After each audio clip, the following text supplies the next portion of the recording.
హల్లెలూయా. అందరికి దేవుని పేరిట వందనాలు. అలాగే దైవజనులు అందరూ కూడా PYP తరపున అందరూ కూడా శుభాది వందనాలు. దేవుని తరపున కూడా మీ అందరికీ వందనాలు చెల్లించుకుంటున్నాను. అయితే PYPకి ఇప్పుడు మనం ప్రవేశిస్తున్నాం. మొదటిగా ఈరోజు ఎల్డర్ స్టోరీ. సోదరా అందరూ ఉన్నారా? గట్టి హల్లెలూయా చెప్తామా? ఎందుకంటే యూత్ మీటింగ్లో ప్రతి ఒక్కరు కూడా యవ్వనస్తులుగా ప్రోత్సాహంతో ప్రతి ఒక్కరు కూడా ఉండాలి. గట్టిగా హల్లెలూయా చెప్తాం ప్రతి ఒక్కరు కూడా. ఆమేన్. మొదటిగా దేవి గారు వస్తారు, కథ చెప్తారు. ఎల్డర్ స్టోరీస్ నుండి అందరూ కూడా చప్పట్లు కూడా కావాలి.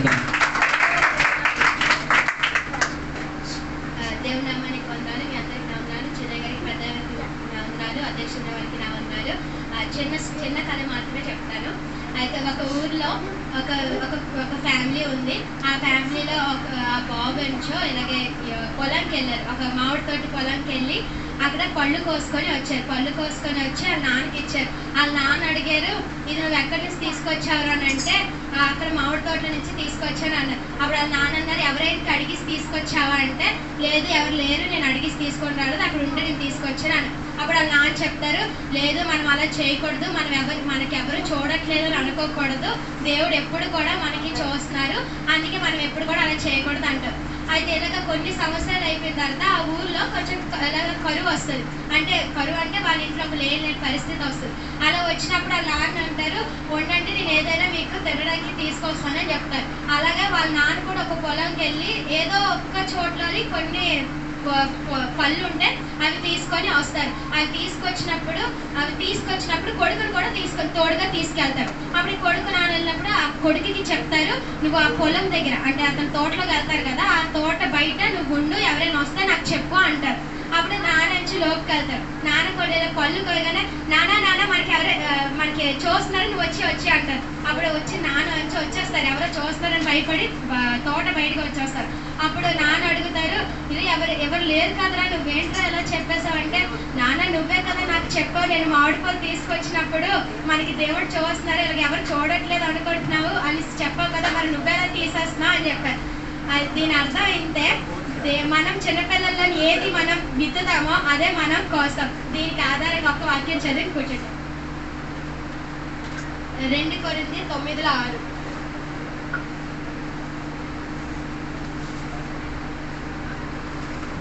కొంచెముగా విత్తువాడు కొంచెముగా పంట కోయును, సమృద్ధిగా విత్తువాడు సమృద్ధిగా పంట కోయును.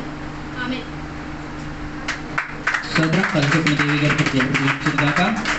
అలాగే నెక్స్ట్ జాయింట్ సాంగ్ ఇద్దరు కలిసి పాడడానికి వస్తున్నారు. జయమ్మ గారు లేరు కాబట్టి శ్రావణి గారికి అందరూ కూడా చప్పట్లు కొట్టి ఆహ్వానిద్దాం, పాడుకుంటాను.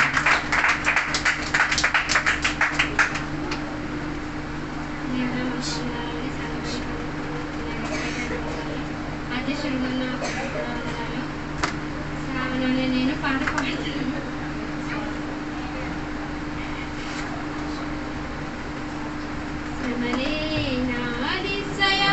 శ్రమలోనే ఆనందం, శ్రమలయందే ఉత్సాహం, విశ్వాసమే నా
స్తోత్రం. నెక్స్ట్ ప్రోగ్రామ్ చేయడానికి జూనియర్ అఖిల గారు వస్తున్నారు. అందరూ కూడా చప్పట్లు కొట్టి ఆహ్వానిస్తారు.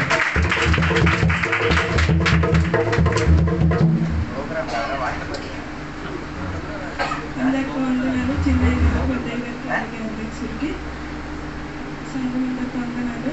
అలాగే కీర్తనాలు 27:1.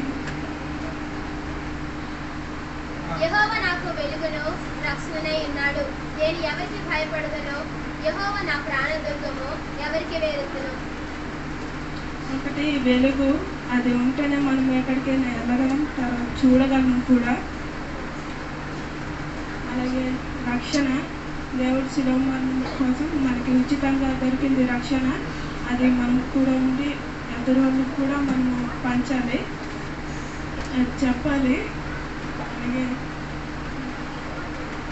అదే దుర్గము, అందులో దేవుడు మనకి తోడై ఉన్నారు, మనం ఎటు దేవుడు మనకి కాపుదల ఉన్నారు. దాన్ని బట్టి తర్వాత 4వది భయపడకు. అలాగే మనకి ఇవన్నీ ఉన్నాయి కాబట్టి మనము దేవుడు మనకి తోడై ఉన్నారు. తర్వాత అన్నీ ఉన్న కష్టాల్లో కూడా మనకి దేవుడు కాచి ఉన్నారు కాబట్టి మనం దేనికి భయపడకూడదు. అందుకే దీని బట్టి అందరికి వందనాలు.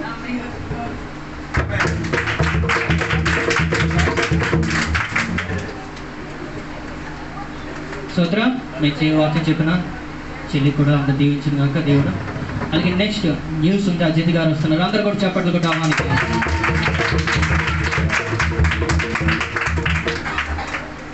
అందరికీ వందనాలు. వార్తలు చదువుతున్నది అజిత్. ముఖ్యాంశాలు: ఏప్రిల్ 13వ తారీఖున జరిగిన PYPM మీటింగ్. ఏప్రిల్ 23వ తారీఖున జరిగిన వివాహోత్సవం విక్రాంపురంలో జరిగొచ్చింది. ఏప్రిల్ 16వ తారీఖున జరిగిన కొత్త గృహ నిర్మాణం ఒక ప్రార్థన కూడిక. ఏప్రిల్ 27వ తారీఖున కృతజ్ఞత కూడిక విశాఖపట్నంలో జరిగొచ్చింది. మే 1వ తారీఖున బాలిమేళాలో జరిగిన వివాహం. వార్తలు వివరణలు. ఏప్రిల్ 13వ తారీఖున PYPM మీటింగ్ రాయగడ సంఘంలో జరిగి వచ్చింది. అందులో చాలా మంది పాల్గొన్న దాంట్లో అధిక శాతం మంది ప్రజలు చప్పట్లు కొట్టి సహాయం చేయడం మాత్రమే జరిగింది. కొంత శాతం ఉన్న ప్రజలు మాత్రమే మండలో ఉత్సాహభరితులై అందులో పాల్గొనుకున్నారు. ఏప్రిల్ 23వ తారీఖున విక్రమపురం గ్రామంలో సింహాచలం గారి కుటుంబంలో మోషే మరియం అన్న దంపతులు వివాహం జరగడం జరిగింది. అందులో సకానికి సగం మంది సంఘ బిడ్డలందరూ పాల్గొంచుకొని అందులో ఆశీర్వాదముతో ఆ వివాహ కార్యక్రమంలో మన సంఘ కాపరి ఆ వివాహ కార్యక్రమాలన్నింటినీ కూడా జరిపించుకు తీరడానికి కృపావాత్సల్యం దయచేశారు. సంఘ బిడ్డల యొక్క ప్రోత్సాహం, సహాయము ఆ కుటుంబాలకి చాలా దీవెనకరంగా జరిగింది. అదే రీతిగా సింహాచలం వారు వారి కుటుంబ సభ్యులు చాలా ఆనందించుకున్నారు. దేవుని యొక్క సంఘ బిడ్డలు చేసిన ప్రయత్నము వారి మానించుకొని సంఘ బిడ్డలకు కృతజ్ఞతను తెలియపరిచారు. ఆ రీతిగా వివాహం ఉత్సవం జరిపించిన తర్వాత అందరూ కలిసి భోజనం చేసుకున్న తర్వాత అందరూ తిరిగి వారి వారి ఇళ్లలోకి వెళ్ళడానికి దేవుడు సహాయం చేశారు. ఏప్రిల్ 16వ తారీఖున అదే రీతిగా సింహాచలం గారి యొక్క ఇల్లు దేవుడు సహాయం చేసిన పిమ్మట వారి యొక్క ఇల్లు 2 అంతస్తుల ఇల్లు కట్టుకు తీరడానికి దేవుడు సహాయం దయచేశారు. ఆ ఇల్లు నిర్మాణం వలన తన కొడుకు మోషే దేవునికి నమ్ముకు తీరడానికి, దేవునికి దగ్గరై తీరడానికి, వివాహంలో ఏర్పాటు పొందుకు తీరడానికి దేవుడు కృపావాత్సల్యం దయచేశారు. ఈ గృహ ప్రతిష్టలోకి మన సంఘ బిడ్డల లోపల ఉన్న కొంతమంది యవనస్తులు కూడా అందులో హాజరై తీరారు. అయిన తర్వాత భోజనం తర్వాత మేమందరం కూడా అక్కడి నుంచి విడిపోయి రావడానికి దేవుడు కృపావాత్సల్యం దయచేశారు. ఏప్రిల్ 27వ తారీఖున విశాఖపట్నంలో కృతజ్ఞత కూడిక జరిగింది రెబెకా ఇంటిలో. అదే రీతిగా మన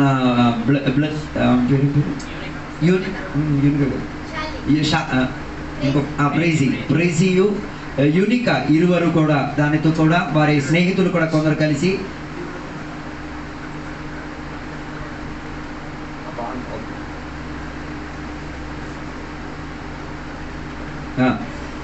వారి కొంతమంది స్నేహితులు ఎగ్జామ్ రాశారు. అది దాని తోడుగా భాను కూడా ఎగ్జామ్ రాసింది. వారందరూ కూడా మంచి మార్కులతో పాస్ అయ్యి వచ్చే తరగతిలోకి వెళ్ళడానికి దేవుడు సాయం చేశారు. వారి కొరకు ఒకసారి చప్పట్లు కొట్టి వారికి వందనాలు చెప్పాలి. ఆ కృతజ్ఞత కూడికలో మన సంఘం నుంచి చాలా మంది సంఘ బిడ్డలు ప్రయాసపడి అరుణోదయం లెగిచ్చి బండెక్కి ట్రైన్ ఎక్కి ప్రయాసపడి నిద్రలు మానుకొని ఆకలి వదులుకొని ప్రయాసపడి అక్కడికి వెళ్ళడం జరిగింది. అక్కడికి వెళ్ళిన తర్వాత అందరూ ఆనందించుకున్నారు. కానీ అక్కడ అనుకున్నట్టుగా అందరూ ఆనందించలేకపోయారు. కానీ కొన్ని విషయాల వల్ల అటు ఇటు అందరూ చెదిరిపోయారు. కానీ ఏమైనా కానీ ఆ కృతజ్ఞత కూడిక బాగా జరిగి వచ్చింది. దేవుని యొక్క బిడ్డలు ఆహారం తిని చాలామంది కొందరు బట్టలు కొనడానికి వెళ్ళారు, కొందరు అటు ఇటు తిరగడానికి వెళ్ళారు. అలాగా సుఖగట్టి ప్రయాణమై తిరిగి రావడానికి దేవుడి కృప వాత్సల్యం దయచేశారు. మే 1వ తారీఖున బాలిమెల్లలో ఒక వివాహం జరిగింది. ఆ దంపతుల పేరు నేను చెప్తాను. అజీబు నయోమి అని చెప్పిన. అది ఎవరంటే మన క్యాలెండర్లో ఉన్న పాస్టర్ గారు వల్ల రెండో కొడుకు, మొదటి కొడుకు కాదు రెండో కొడుకు. ఆయన వివాహ కార్యక్రమాలు జరిగింది.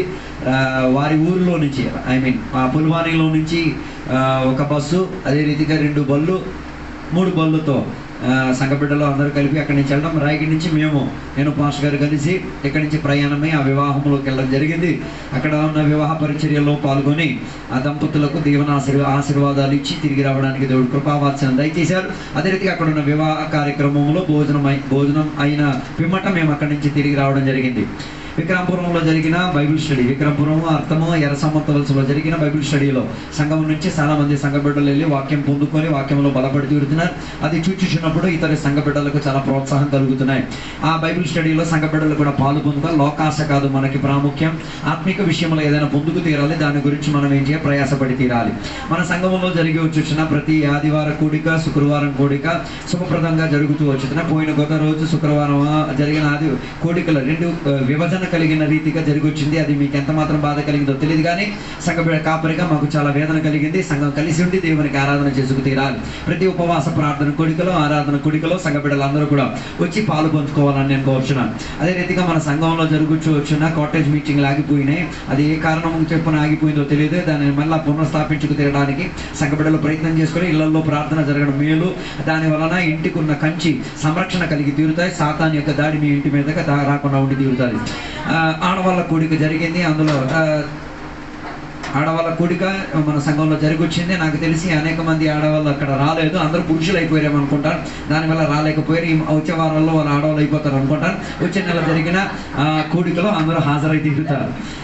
చివరికి మన సంఘ నిర్మాణం జరుగుతున్నాయి. సంఘ బిడ్డల యొక్క ప్రయత్నము, ప్రయాసము, కష్టార్జితము ఊరికినే పోలేదు.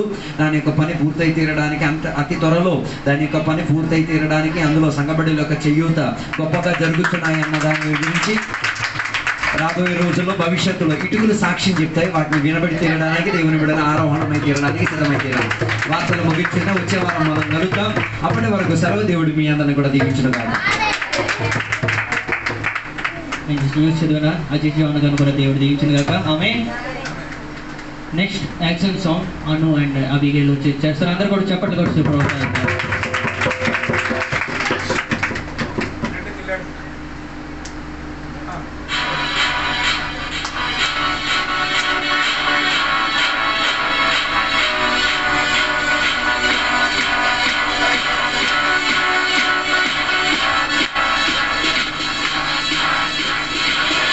You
పిల్లల్ని దేవుడు దీవించును గాక.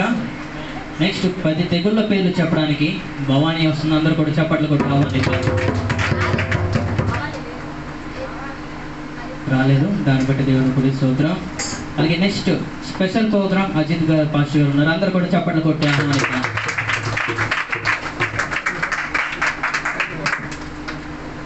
నేను కొన్ని ప్రశ్నలు అడుగుతాను, దానికి జవాబు చెప్పాలి. ఆ ప్రశ్న ఎలాగంటే నేను దానికి వివరణ చెప్తాను, అది ఎవరో అన్నది మీరు కనుగొపెట్టుకోవాలి. ఉదాహరణకి ఒకటి చెప్తాను కనుక, అది ఏ పుస్తకంలో ఏ అధ్యాయంలో ఎవరు చెప్పాలి. నేను ప్రయాణం అయ్యాను పౌలుతో, కానీ ఆ ప్రయాణంలో కొనసాగిన తర్వాత నేను ఆయనను విడిచిపెట్టేశాను. కానీ మరలా నేను పౌలు గురించి ఆయన మరణ సమయంలో నేను ఆయనని తలుచుకున్నాను. నేను ఎవరు? మళ్ళీ ఒకసారి చెప్తాను. కాదు, పౌలుతో నేను ప్రయాణం అయ్యాను, ఆయనతో కలిసి ప్రయాణం, కానీ కొంత కారణం చెప్పున ఆయన దగ్గర నుంచి విడిపోయాను. విడిపోయిన తర్వాత మళ్ళీ ఆయన మరణ సమయం వచ్చినప్పుడే ఆయన నన్ను పౌలు గారు నా గురించి జ్ఞాపకం చేశారు. Yeah, John Marcus. ఎక్కడ? తిమోథెయుస్ పత్రిక. Very good. నెక్స్ట్,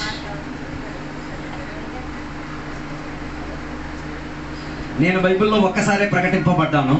ప్రకటింపబడి తీరడానికి ఉన్న కారణం, ఒక పాస్టర్ గారి శిరస్సును తీసుకు తీరడానికి, ఉపయోగించబడి తీరేంతటిగా వాడుకు తీరడానికి మాత్రమే బైబిల్లో నా గురించి రాయబడి ఉంది. రాంపోలా నా గురించి బైబిల్లో ఒక్కసారే రాయబడి ఉంది. ఆ రాయబడి తీరడానికి ఉన్న కారణం, ఒక సేవకుని యొక్క శిరస్సును తీసుకు తీరడానికి మాత్రం, ఉపయోగించబడి తీరడానికి ఉన్న పేరు మాత్రమే నాకున్నది.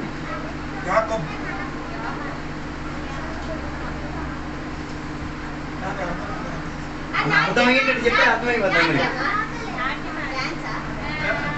దగ్గర దగ్గరే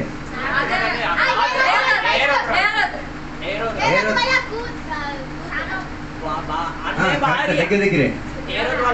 ఏంటి పేరు? ఏంటి పేరు? హేరోదియా. వాక్యం చెప్పు.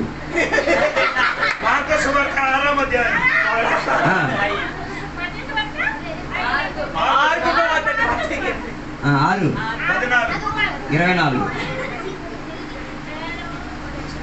ఓకే, నేను ప్రవచనాలు చెప్తాను. వినండి వినండి వినండి వినండి. నేను ప్రవచనాలు చెప్తాను. నా ప్రవచనం మూలంగా గొప్ప కార్యాలు జరిగినాయి.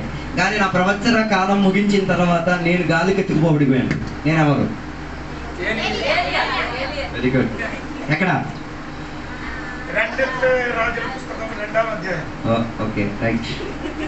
2వ రాజుల గ్రంథం 2వ అధ్యాయం. ఓకే, నేను ఒక రాజుని.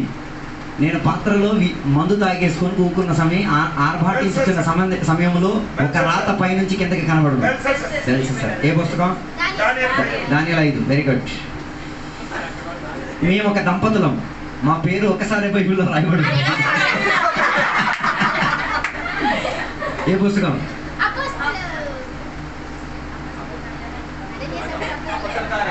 అపోస్తలుల కార్యం 5వ అధ్యాయం. యా.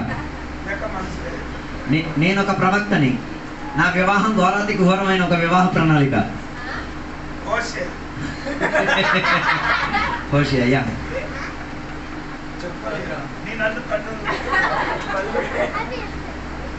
ఓకే, నేను ఒక ధనవంతుడికి నేను ఒక పత్రిక రాశాను. ఆ పత్రిక రాయడం వలన ఆయనకి చెప్పిన సందేశం, ఆయన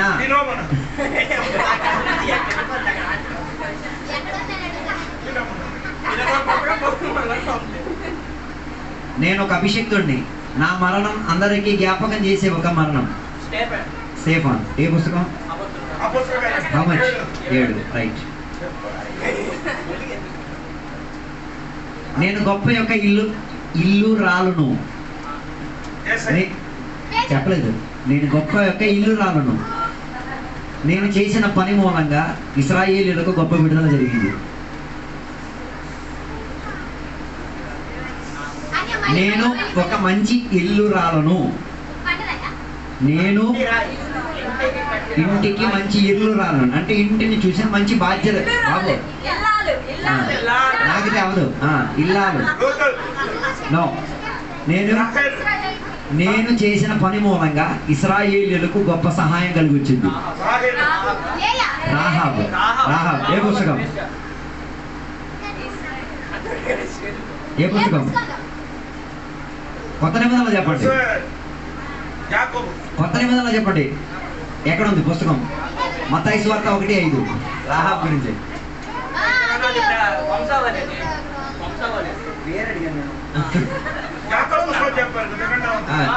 రైట్ చెప్పలేదు, మర్చిపోయారు. Okay, last. నేనొక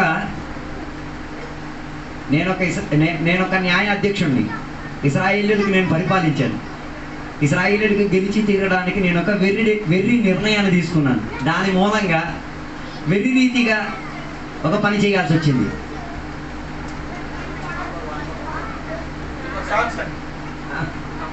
దగ్గరికి వచ్చారు. నేను ఒక న్యాయ అధిపతి. ఓకే, నేను గెలుపు సాధించుకు తీరడానికి ఒక వెర్రి నిర్ణయం తీసుకున్నాను. ఆ వెర్రి నిర్ణయం తీసుకుంటే వలన చరిత్రలో నా కుటుంబం యొక్క పేరు ఎక్కిబడి తీరడానికి ఒక ప్రణాళిక వచ్చింది. ఏ పుస్తకం? న్యాయాధిపతుల పుస్తకం 11వ అధ్యాయం. అనేకనే 10. Okay, thank you.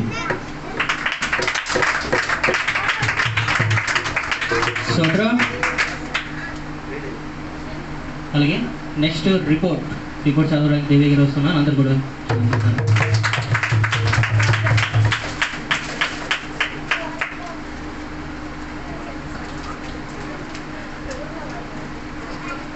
దేవుని నామానికి వందనాలు. పెద్ద గారికి, చిన్న గారికి వందనాలు. సంఘానికి వందనాలు. అధ్యక్షులు ఉన్న వారికి వందనాలు. 13వ తారీఖున 4వ నెల 2025 పిఎఫ్ మీటింగ్ జరిపించడానికి సహాయం చేసిన దేవునికి స్తోత్రం. అతను అధ్యక్షుడిగా నవీన్ గారు కార్యక్రమం నడిపించారు. పాట పాడే సంఘ కార్యక్రమం నడిపించారు. మొదటిగా పెద్దవాళ్ళ కథలో ప్రేమ గారు చెప్పారు. తర్వాత న్యూస్ దేవి చెప్పారు. ప్రసంగం జయం గారు చేశారు. తర్వాత అక్ష గారు బైబిల్ క్విజ్ చేశారు. అందులో సంఘం 8 పాయింట్స్ వచ్చాయి. తరువాత అబిగేల్ ఇంకా అన్ను యాక్షన్ సాంగ్ చేశారు. మరియు ఆ మీటింగ్లో పాల్గొన్న ప్రజలు 40 మంది. చివరిగా ఫాస్టర్ అజిత్ జాన్ గారు ఆశీర్వాదం ప్రార్థన చేసి కార్యక్రమాన్ని ముగించారు. మరియు ఆ ధనం వచ్చిన కానుకలు 400 రూపాయలు. బిల్లు పాస్ చేయాలా?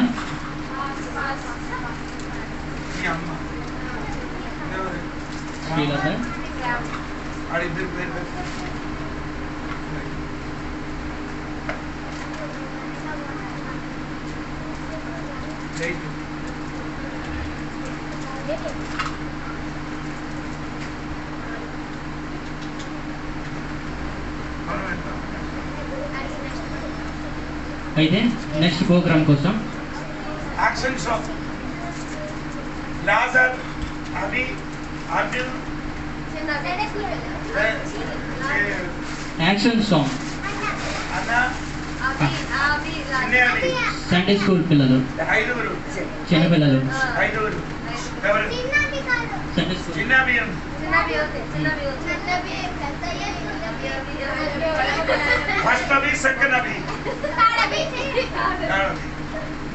ఓకే. నెక్స్ట్ కథ పెద్దవాళ్ళ నుండి ఎవరు, చిన్నవాళ్ళ నుండి ఎవరు? కథ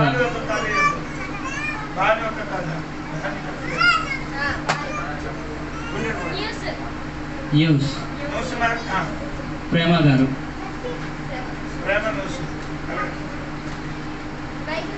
బైబిల్ క్విజ్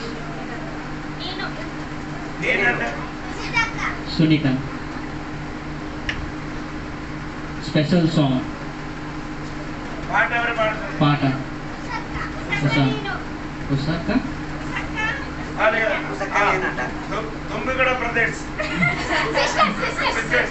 ఓకే. ఇది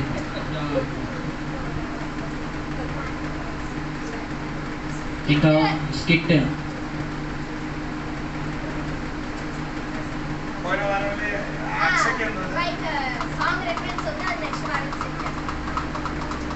స్కిట్ ఎవరు లేరా? వాక్యం పరిచర్య, ప్రసంగం,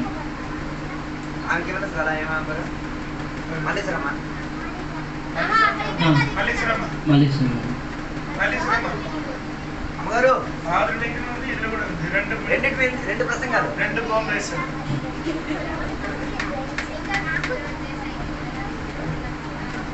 జాయింట్ సాంగ్ స్పెషల్ ప్రోగ్రామ్. ఇద్దరు రాలేదు కదా, ఇద్దరు ఉంది కదా, సరిపోయింది. ఎల్లప్పుడు అదే అదే కొత్త ప్రోగ్రామ్ చేయి. ఏదో చెయ్యి. నేనే కనిపెట్టాను, అలా కనిపెట్టు. నువ్వు చెప్పు. యూట్యూబ్ ఉంది కదా. అభివర్ణిని అభికి చిన్న అభికి పెద్ద అభిగా చేసుకున్నాను. చిన్న అభికి ఓకే, మరొకసారి చెప్తాం. నెక్స్ట్ ప్రోగ్రామ్ కథ పెద్దవాళ్ళు కథ భవాని చెప్తున్నారు. యాక్షన్ సాంగ్ చిన్నపిల్లలు న్యూస్ ప్రేమ గారు, బైబిల్ క్విజ్ సునీత గారు చేస్తారు. స్పెషల్ సాంగ్ ఇద్దరు అక్క చెల్లెలు చెప్తారు. ఓకే, నెక్స్ట్ అలాగే వాక్య పరిచయ ప్రసంగం మల్లేశ్వరి గారు, సాంగ్ రిఫరెన్స్ అక్ష గారు, అలాగే స్పెషల్ ప్రోగ్రామ్ దేవి గారు. వీటి కొరకు అందరూ కూడా సిద్ధపాటు కలిగి నెక్స్ట్ ప్రోగ్రామ్కి ప్రతి ఒక్కరు కూడా సిద్ధపాటుగా ఉత్సాహంగా రావాలి. జూన్ 6వ నెల కోసం ఇప్పుడు కానుకలు ఇచ్చే సమయం. అందరూ కూడా ఒక పాట పాడదాం, ప్రతి ఒక్కరు కూడా ఇచ్చేద్దాం, తెలిసిన పాట పాడదాం. నేడు రేపు నా ప్రియుడేసు మేఘాల మీద,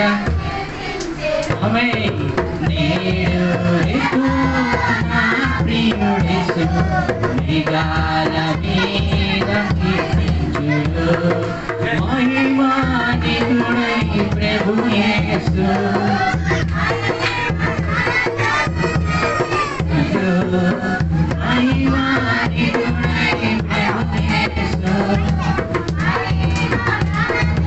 కీర్తించుడు, నేడు రేపు నా ప్రియుడేసు మేఘాల మీద కీర్తించుడు, నేడు రేపు నా ప్రియుడేసు మేఘాల మీద కీర్తించుడు.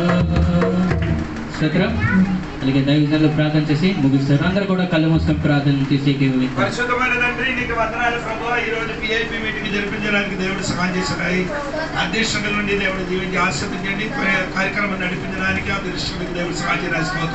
ప్రోగ్రామ్ అన్ని నడిపించిన పిల్లలకి దేవుడు దీవించి ఆశీర్వదించండి. బుద్ధి జ్ఞానం చదివించండి. ఇంకా రాబో దినముల వారు గొప్ప పరిచయం చేయని వాడుగా మార్చిన స్తోత్రం. సంఘ బిడ్డలకు అందరికీ దేవుడు దీవించిన స్తోత్రం. పిఐపికి దీవించిన స్తోత్రం. ప్రార్థన అడిగిన స్తోత్రం. యేసు నామములో అడిగి పెడుకున్నారు తండ్రి. తండ్రి యొక్క కుమారుడు పరిశుద్ధాత్మ దేవుడి సహవాసం ఇప్పుడు ఎల్లప్పుడూ సదాకాలము మన అందరి తోడే ఉండి మమ్మల్ని కాచి కాపాడును గాక. 3 సార్లు దేవునికి హల్లెలూయా.